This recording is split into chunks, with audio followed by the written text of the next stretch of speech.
The Biofactory Competence Center is a competence center in biotechnology of the engineering school in Fribourg.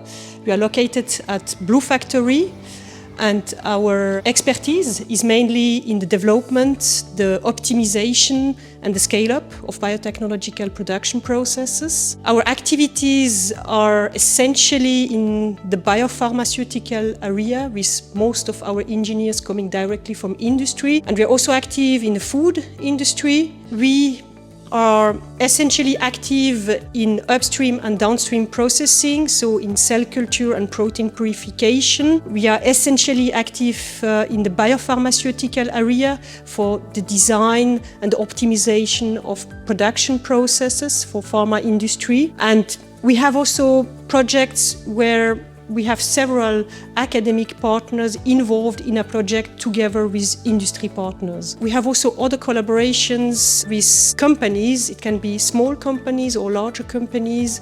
It can be in the form of a research mandate or of projects funded by InnoSuisse. Everything is really very close. So we have collaborations with startups that are located all around Switzerland. And since everything is quite close in Switzerland, that's definitely an advantage for us.